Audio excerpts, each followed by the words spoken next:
مدینہ منورہ کے مضافات میں ایک دیہات کا چھوٹا سا، اس میں ایک عورت رہتی ہے، غریب سی عورت ہے، کوئی بڑا قبیلہ بھی اس کا نہیں ہے، کوئی بڑی برادری بھی اس کی نہیں ہے. اس کو بھی یہ اکثر کے آپ بڑی سادہ سی عورت ہے، غریب سی.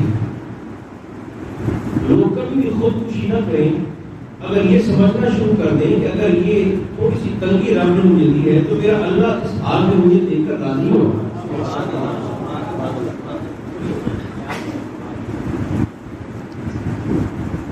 بیمار ہوگی، غریب سی عورت سادہ سی بیمار ہوگی، ہے ضعیفہ، ہے عمر رسیدہ، اور دوستوں خوش بختی کی انتہا نہیں. اس کی سرکار ہر روز اس کے چک سے، اس کے دیہات سے، اس کے گاؤں سے آنے والے لوگوں سے مخاطب ہو کر حضور اسپیشل پوچھتے ہیں، یار مجھے اس اماں کا حال تو بتاؤ کیسی ہے. لوگ بتا دیتے تھے کہ حضور بیمار ہے، نہیں ہے. آقا ہر روز پوچھتے ہر روز. میری کریم فرماتے ہیں کہ میں جب معراج کی رات گیا اور میں نے جنت کا مشاہدہ کیا، جنت کا، سرکار فرماتے ہیں میں نے جنت میں اکثریت ان لوگوں کی دیکھی جو دنیا میں غریب تھے.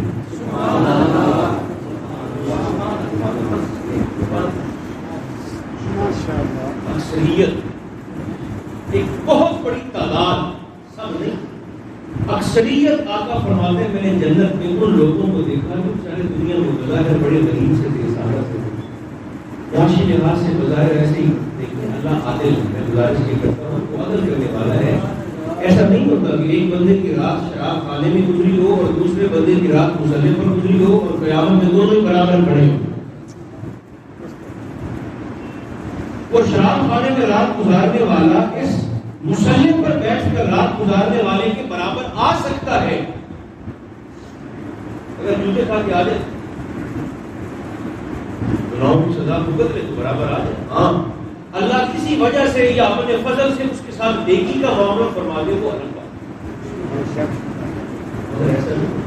ایک بندہ وہ ہے جو سارا دن حلال کیا حرام کیا بس جو آئے ٹھیک ہے، بچوں کی انتڑیوں میں حرام ڈالتا ہے. اور ایک وہ ہے جو اس تپتی ہوئی گرمی کے اندر کی سر پہ تگاری اٹھا کے چھٹی منزل پہ سیمنٹ لے جا رہا ہے اور شام کو اس کو 800 روپے ملنا ہے اور دوپہر کو وہ اپنا رومال کھول کے روٹی کھول کے اوپر پیاز کا ٹکڑا رکھ کے یا اچار کا ٹکڑا رکھ کے روٹی کھا رہا ہے اور شام کو 800 روپے 1000 روپے حلال کر کے وہ اپنے گھر کو جاتا ہے. آپ کو کیا لگتا ہے یہ دونوں برابر ہیں؟ اللہ عادل. انسان واحد مخلوق تو ہے انسان، اسے اللہ نے عقل دے کر اور نفس کی خواہشات دے کر پھر آزاد چھوڑ دیا. ایک طرف نفس دے دیا، خواہشات جس میں خواہش پیدا ہوتی ہے کہ کھانا ہے، پینا ہے، سردی ہے، گرمی ہے، شادی ہے، جسم کی ضروریات ہیں. ایک طرف نفس دے دیا اندر، اور ایک طرف انسان کو عقل دے دی فیصلہ کرنے کے لیے. راستے اس کو دو دکھا دیے، وَهَدَيْنَاهُ النَّجْدَيْنِ، یہ دو راستے وہ آزاد ہیں، چاہے تو اس راستے کا انتخاب کر، چاہے تو اس راستے کا انتخاب کر. اللہ نے انسان کو پپٹ نہیں بنایا، روبوٹ نہیں بنایا. اسی لیے تو حساب ہے، حساب بھی اسی وجہ سے کہ تجھے فیصلہ کرنے کے لیے عقل دی. اب اور حساب بھی، مگر وہ جو آزاد چھوڑا ہے نا، آزاد چھوڑ دیا، یہاں پر تو دکھا دیا اور فرما دیا ما یلفظ من قول الا لدیہ رقیب عتید. آزاد نے چھوڑ دیا ہے مگر ہماری نظروں میں تو ایسے رہے گا ہر وقت کہ تیری زبان سے نکلنے والے ایک ایک لفظ کو لکھا جائے گا.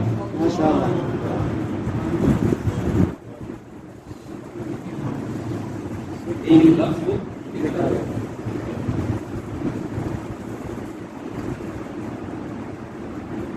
اسی لیے سرکار فرماتے ہیں کہ جب دعا کرنے کے لیے بیٹھو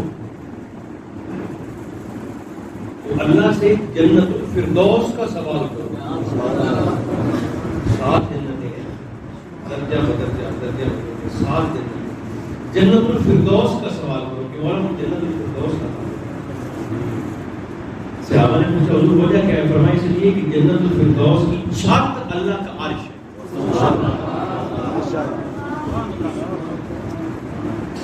ہر جنت کی چھت دوسری جنت کا فرش ہے. تھوڑی سی بات کو سمجھے. ہر جنت کی چھت دوسری جنت کا فرش ہے. آقا فرماتے ہیں فردوس وہ جنت ہے جس کی چھت اللہ کا عرش ہے, اس کے اوپر اللہ کی ارباب اس لیے سرکار بلکہ ہرکل بادشاہ کا آپ جانتے ہیں. ہرکل نے سرکار کی بارگاہ میں خط لکھا جب قرآن نے جنت کی وسعت کو بیان کیا کہ جنت اتنی وسیع ہے کہ اللہ کی ساری کائنات, یہ آسمان کی وسعت اور یہ زمین کی وسعت یہ کتنی ہے یہ آج تک پتہ نہیں چل سکتا. آسمان کا کنارہ کہاں سے شروع ہوتا ہے کہاں ختم ہوتا ہے آج تک پتہ ہی نہیں. قرآن نے وسعت بتا دی, سرکار نے فرما دیا, فرمایا یہ آسمان و زمین کی وسعت کے برابر اللہ کی جنت. عقل اندھیرے میں ڈوب جاتی ہے کہ بدن اتنی بڑی آگے ختم ہو جاتی ہے. اس بات کو اعتراض بنا کر ہرکل نے حضور کی بارگاہ میں سوال کیا. اس نے کہا کہ آپ کہتے ہیں, آپ کا قرآن کہتا ہے کہ آپ کے رب نے فرمایا کہ آسمان و زمین کی وسعت کے برابر میری جنت کا پھیلاؤ ہے. اس نے سوال کیا اگر اتنی بڑی جنت ہے کہ ساری کائنات کے برابر ہی ہے تو پھر جہنم کہاں ہے؟ نہیں سمجھے. آسمان و زمین کے برابر اگر جنت ہے, ساری جنت ہے, تو پھر جہنم کہاں پر ہے؟ اس نے حضور کو خط لکھ کر سلام کیا حکمت ہے ڈاکٹر صاحب میرے نبی سرکار نے وہ خط سرکار فاروق اعظم پاس بیٹھے تھے, جیسے ہی وہ خط آیا سرکار نے وہ خط ایسے جناب فاروق اعظم کو پکڑا لیا پھر اس کو اپنے پاس, اور وہ جو ہرکل کا ایک ہی خط لے کے آیا تھا سرکار نے اسے مخاطب ہو کر کیا خوبصورت جواب دیا.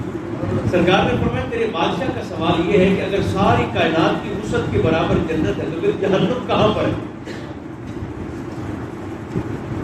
آقا نے فرمایا اپنے بادشاہ سے جا کر کہو کہ مسلمانوں کے رسول ساری کائنات کے رسول کہتے ہیں کہ یہ بتاؤ جب دن آتا ہے تو رات کہاں جاتی ہے؟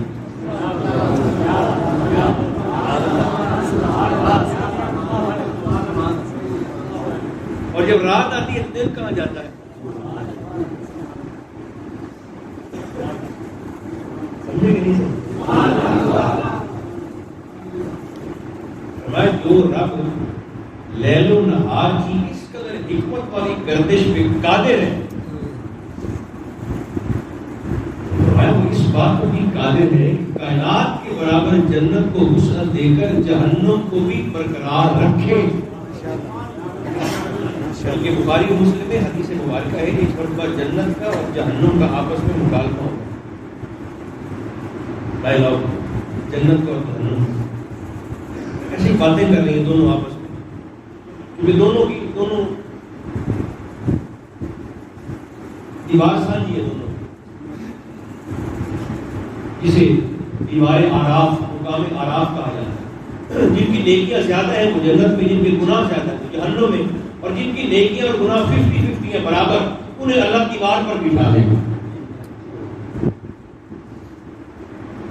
جنت میں دیکھیں گے ادھر جانے کی خواہش کا اظہار کریں گے وہ دیوار پر بیٹھے ہو. جہنم کی طرف دیکھیں گے تو یہاں سے پناہ مانگیں گے.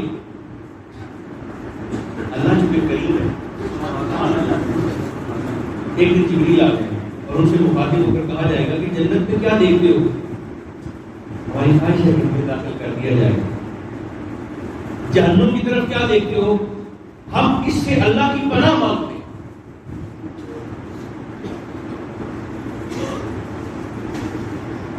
ایک بات آپ کو سناتا ہوں اگر آپ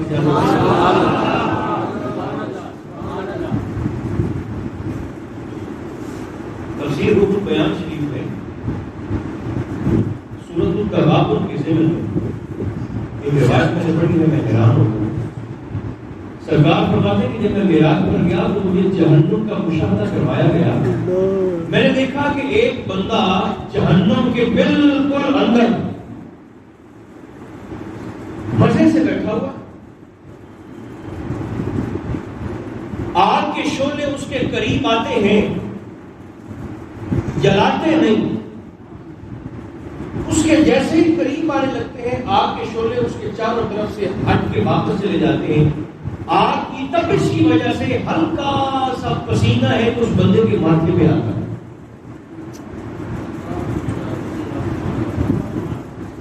بیٹھا جہنم کے اندر, اے جہنمی جا کر ذرا سنیں. سبحان اللہ.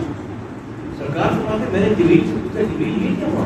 بیٹھا جہنم ہے, آگ قریب آتی ہے, جلاتی نہیں ہے, قریب سے ہی پیچھے واپس چلی جاتی ہے, ہلکا سا پسینہ ہے جو گرمی کی وجہ سے اس کے ماتھے پہ آتا ہے, یہ کون ہے؟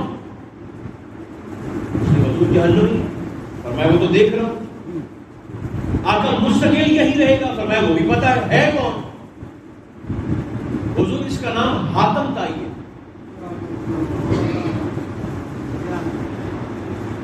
نام کیا؟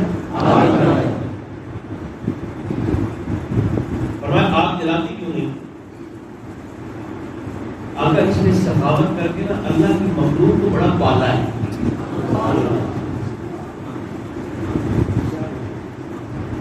پتہ نہیں کتنا خوبصورت جملہ ہے اور کیا خوبصورت نتیجہ ہے جس تک ہم پہنچنے والے ہیں. آقا یہ حاتم طائی ہے, آپ کے دین پر نہیں تھا, رہے گا جہنم میں,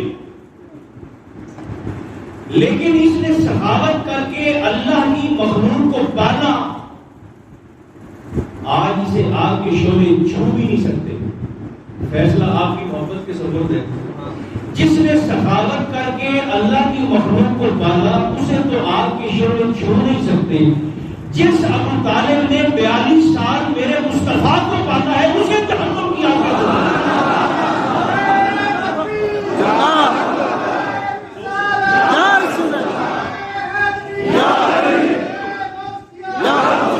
جس نے عید میلاد النبی اتنا ظلم بھی نہ کریں. جس نے مخلوق کو پالا ہے وہ تو آگ سے بچ جائے, شعلوں سے بچ جائے, اور جس نے میرے نبی کو پالا ہے, جن کا صدقہ میں اور آپ کھاتے ہیں, اس ابو طالب نے ان کے منہ میں لقمے ڈالے. اللہ فرماتا ہے یا ایھا الرسول کلوا من طیبات ما رزقناکم, اے رسولو پاک کھاؤ. تھوڑا سا جاگے اگر سننا ہے کیا کرو؟ طیب کھاؤ. اے رسولو طیب کھاؤ. اگر رسول طیب کھاتے ہیں تو امام الرسول اطیب کھائیں گے.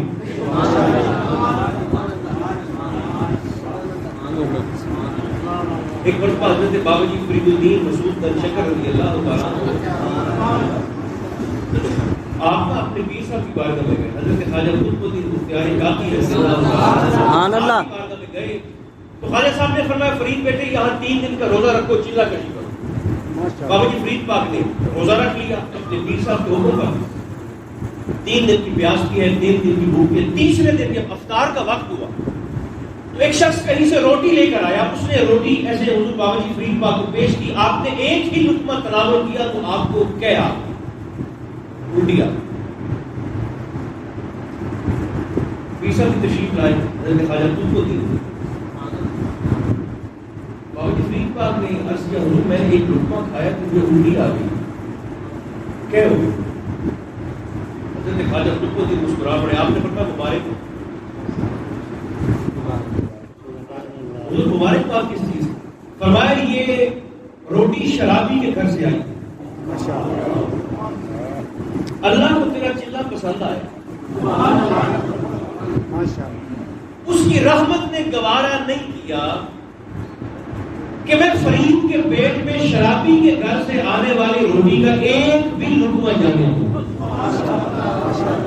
فیصلہ آپ کی محبت کے سبب کرتا ہے. جو رب فرید کے پیٹ میں شرابی کے گھر کا کھانا نہیں جانے دیتا وہ محمد کے پیٹ میں مشرک کا کھانا جانے دیتا.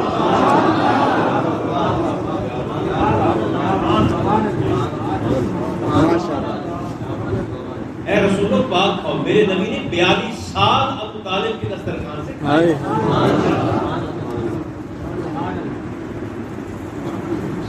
بہرحال جو بات میں عرض کر رہا تھا اس کو مکمل کرتے ہیں. سرکار نے اس سے پوچھا کرتے تھے لوگوں سے, حضور کا غریبوں سے محبت کا عالم کرتے. مصیبت یہ ہے چلے پیسے والے تو چلے پیسے والوں سے دوستی کریں, غریب بھی غریب سے دوستی کرنے پر تیار نہیں. دوسرا تماشا تو یہ ایک دوڑ ہے اندھا دھند آتے جا رہے اندھا دھند. سرکار اسے ہاتھ پوچھا کرتے تھے جو لوگ آتے تھے کیا حال ہے کہ اس بیوی کا اماں کہتے تھے حضور بیمار ہے. اچھا ایک رات کیا ہوا ان مائی صاحبہ کا انتقال بیماری کا. بیماری سے پناہ مانگنی چاہیے, بیمار ہو جائیں تو علاج بھی کرنا چاہیے, بیماری کو برا نہیں کہنا چاہیے کیونکہ اللہ بیماری کی وجہ سے مومن کے گناہوں کو بخش دیتا ہے. جتنے دن وہ تکلیف میں رہے بیماری میں, حتیٰ کہ میرے کریم فرماتے ہیں کسی کے پیر میں کانٹا بھی چبھے, جتنی تکلیف اسے کانٹا چبھنے کی ہوتی ہے اللہ اس کی برکت سے بھی اس کے گناہوں کو بخش دیتا ہے. بیماری سے پناہ مانگنی چاہیے, بیماری کا علاج بھی کرنا چاہیے, برا نہیں کہنا. اس میں بھی رحمت کا پہلو. ایک رات ایسا ہوا کہ اس بی بی جان کا وصال ہو گیا. صحابہ نے وہیں پر غسل بھی کیا, وہیں پر کفن بھی کیا, جنازے کو وہاں سے اٹھا کر جو مدینہ کے ساتھ چل تھا وہاں سے اٹھا کر تو مدینہ منورہ لائی کہ حضور سے درخواست کرتے ہیں کہ سرکار جنازہ پڑھائیں. جب مدینہ منورہ پہنچے تو پتہ چلا کہ آقا تو آرام فرمائے, حضور محمد اس طرح سے سو رہے آرام. صحابہ کہتے ہیں کہ ہم نے مناسب نہیں سمجھا کہ حضور کے آرام سے خلل, ہم نے خود ہی اس کا جنازہ پڑھ کے اس بیوی کو دفن کر دیا. اگلی صبح جب سرکار دو عالم علیہ السلام مسجد میں تشریف لائے اور اس بستی کے لوگ بھی آئے تو سرکار نے حسب معمول حسب روایت پوچھا بھائی کیا حال ہے اس بیوی کا؟ ان کا سونے ان کا تو وصال ہو گیا. سرکار نے تمہیں جنازہ کر دیا. حضور آپ کفن بھی ہو گیا, جنازہ بھی ہو گیا, ہم لائے تھے مگر آپ آرام فرما رہے تھے. سرکار نے فرمایا مجھے اطلاع دی ہوگی میں خود آ کر اس کا جنازہ پڑھاتا. آ کر ہم نے دفن کر دیا. فرمایا قبر کہاں ہے اس کی؟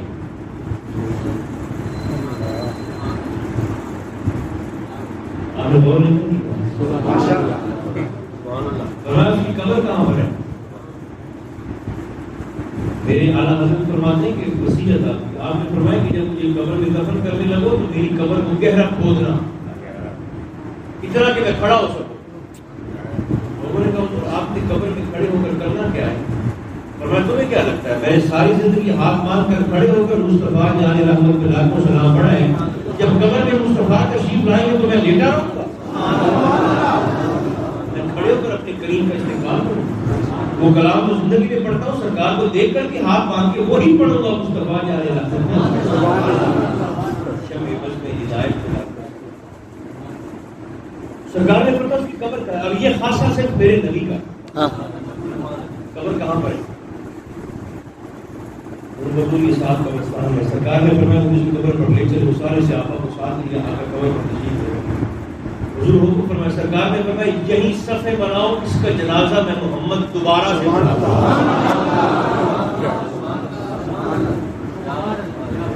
ورنہ دوبارہ جنازہ ہوتا نہیں ہے کہ خاصہ صرف سرکار کا ہے. اگر میت کے ایک ہی صورت ہے دوبارہ جنازے کی, اگر میت کے ورثاء میں سے کوئی نہ پڑھے, نہ میت کی اصل میں سے نہ میت کی نسل میں سے,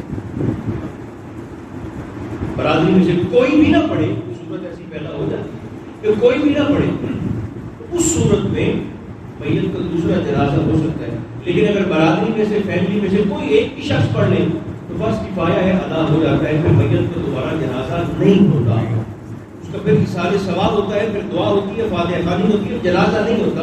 لیکن یہ خاصہ میرے کریم آقا کا ہے. فرمایا یہی صفحے بناؤ.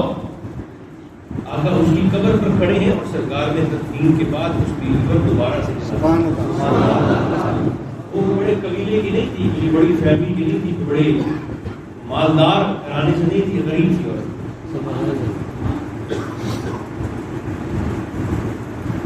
سرکار کا ان لوگوں سے کریم کے یہ میلاد النبی میلاد شریف جیسے عید الفطر منانے کی خوشی اس بندے کو ہوتی ہے نا جس نے رمضان کے روزے رکھے، جو روزہ خور ہو اس کو عید کی خوشی بھی نہیں ہوتی ہے، اس نے روزے میں رکھا ہو، ایسے کھاتا پیتا رہا ہو، اسے عید کی خوشی نہیں ہوتی۔ جیسے عید الفطر کی خوشی روزہ رکھنے والے کو ہوتی ہے، یہ میری درخواست یاد رکھیے گا، میلاد النبی منانے کی خوشی بھی حقیقی خوشی اسی بندے کو ہوتی ہے جس کی زندگی کے شب و روز میرے مصطفیٰ کی سیرت کی طرح کیا ہے کہ آپ سارا دن کسی اور کیفیت میں رہے تو شام کو آپ ایسے صاف ستھرے سفید کپڑے پہن کے آپ آ جائیں میں سنی ہوں آپ سنت ہونا کوئی پارٹ ٹائم جاب ہے، یہ آل ٹائم جاب ہے۔ سنی بننا آسان ہے، سنی رہنا مشکل ہے۔ بننا آسان ہے، یہ جلوس کے متعلق کے جلوس کے متعلق کی گاڑیوں کو راستہ وہی بندہ دے گا جس کی اپنی شادی ہوئی ہے۔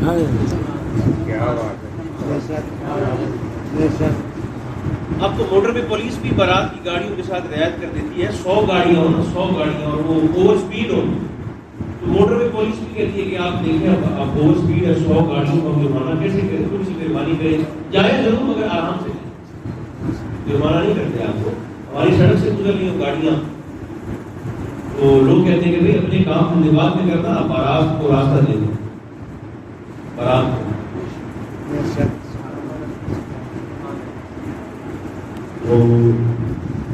اس بیچارے کی 70 سال تک شادی نہیں ہوگی اپنی، اور وہ کھڑا ہو جائے سڑک کے درمیان میں اور پیچھے سے آ جائے دولہے کی گاڑی، اور آپ ذرا اس بابے سے کہیں کہ ذرا بابا جی دولہے کی گاڑی کو راستہ دیں، جب وہ بابا راستہ دے نا تو پھر مجھے آپ نے ٹیلی فون بھی کرنا، ایسے ہی کا دماغ خراب ہو برباد ہونے جا رہے ہیں۔ میلاد النبی کی خوشی آپ یقین جانیں اسی بندے کو ہوتی ہے جس بندے کی قسمت میں اللہ نے سیرت رسول اسے اللہ نے مصطفیٰ جیسی شخصیت کا پیار ہی عطا نہیں کیا، اس کی جانے والا میلاد کی خوشی ہوتی کیا ضرور سے سارے حامل ایمان